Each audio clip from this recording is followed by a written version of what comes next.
বৃষ্টি সবার জন্য আনন্দের নয়। কারো কাছে বৃষ্টি মানে স্বস্তি, আবার কারো কাছে বৃষ্টি মানে দিনের পর দিন ভিজে জীবিকার জন্য লড়াই। যেমন এই রিক্সা চালকরা, তারা নিজেরা ভিজে আমাদের নিরাপদে গন্তব্যে পৌঁছে দেন, অথচ সারাদিন বৃষ্টির মধ্যেই রিক্সা চালিয়ে যান শুধু পরিবারের মুখে হাসি ফোটানোর জন্য। তাই আজ তাদের সেই কষ্টটা একটু হলেও কমানোর চেষ্টা করেছি। চলো শুরু করি। আমাদের লক্ষ্য এমন মানুষদের খুঁজে বের করা যাদের রেইনকোট তো দূরের কথা, বৃষ্টি থেকে বাঁচার মতো ন্যূনতম কোনো ব্যবস্থাও নেই। কিন্তু এই কাজটা যতটা সহজ ভেবেছিলাম, বাস্তবে ততটাই কঠিন। সেই গল্প আজ আপনাদের সাথে শেয়ার করব। রেইনকোট বিতরণের জন্য আমরা ইচ্ছে করেই বৃষ্টি স্নাত একটি দিন বেছে নিয়েছি, কারণ বৃষ্টি মানুষকে আলাদা করে দেয় না, বরং কার কাঁধে কতটা বোঝা সেটা স্পষ্ট করে দেয়। এই সময়টাতেই বোঝা যায় কার কাছে বৃষ্টি কেবল একটি প্রশান্তির ঋতু, আর কার কাছে প্রতিদিনের পরীক্ষা। বৃষ্টির দিনে শহরের রাস্তায় একটু খেয়াল করলেই দেখা যায় কিছু রিক্সা চালক মাথা থেকে পা পর্যন্ত রেইনকোটে ঢাকা, আর কিছু মানুষ নিঃশব্দে নির্লিপ্তভাবে ভিজতে ভিজতেই রিক্সা চালাচ্ছেন শহরের আনাচে কানাচে কিংবা পরিচিত ব্যস্ত রাস্তায়। তাদের শরীর ভিজে যায়, কাপড় ভিজে যায়, কখনো কখনো দিনের শেষ পর্যন্ত জ্বরও আসে, কিন্তু থেমে থাকার সুযোগ তাদের নেই। আরে ভাই, সকাল থেকে ভিজতেছে, কাঁপতে চান দেখতেছি বাইরে এই সাইডটা। আপনার তো মানুষের ঠান্ডা লাগলে বাড়ি করলেন এই সাইডটা। কারণ তারা জানেন যে আজ যদি রিক্সা নিয়ে না বের হয়, তাহলে হয়তো আজ রাতে বাসায় চাল উঠবে না, হয়তো সন্তানের জন্য দুধ কেনা হবে না, হয়তো ওষুধের টাকা জমা হবে না। তাদের কাছে বৃষ্টি কোনো অজুহাত নয়, বৃষ্টি মানে আরও একটু শক্ত হয়ে দাঁড়ানোর নাম। আপনাদের আগেই বলেছিলাম যে এই কাজটা মোটেও সহজ হবে না। এই যে তার প্রমাণ, এদের রেইনকোট থাকা সত্ত্বেও তাদের রেইনকোট লাগবে। কি আজব! যাই হোক, যেহেতু তারা দাবি করেছে সেহেতু না দিয়ে পারি কিভাবে বলুন? আমরা যখন বৃষ্টির দিনে জানালার পাশে এক কাপ চা হাতে নিয়ে বৃষ্টি উপভোগ করি, তখন এই মানুষগুলোর মধ্যে কেউ হয়তো কাঁপতে কাঁপতে একজন যাত্রীকে গন্তব্যে পৌঁছে দিচ্ছেন। আমরা যখন বলি মামা একটু তাড়াতাড়ি যান, তখন হয়তো তার ভেজা শরীরে আর শক্তি অবশিষ্ট নেই, তবুও তিনি হাসি মুখে বলেন ঠিক আছে মামা। অনেক সময় যাত্রীদের কাছ থেকেও তাদের শুনতে হয় নানা কথা, ভাড়া নিয়ে তর্ক, রাস্তায় দেরি হওয়ার অভিযোগ কিংবা অযথা রাগ।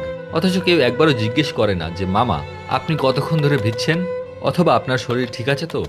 এই মামাকে রেইনকোট দিতে গিয়ে দেখি রেইনকোট আগে থেকেই ছেঁড়া, তাই পাল্টে আরেকটা দিলাম।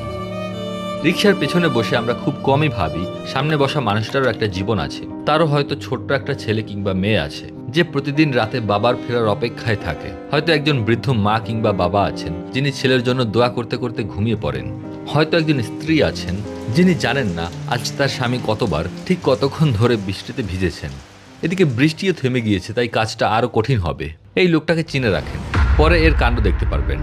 এই মানুষগুলো খুব বেশি চায় না, তারা শুধু চায় দিন শেষে পরিবারকে নিয়ে দুমুঠো ভাত খেতে, সন্তানকে স্কুলে পড়াতে, আর অসুস্থ হলে একটা ওষুধ কিনতে পারার সামর্থ্য জোগাতে। কিন্তু সেই সাধারণ চাওয়াগুলো পূরণ করতেও তাদের প্রতিদিন নিদারুণ ও অকল্পনীয় সংগ্রাম করতে হয়।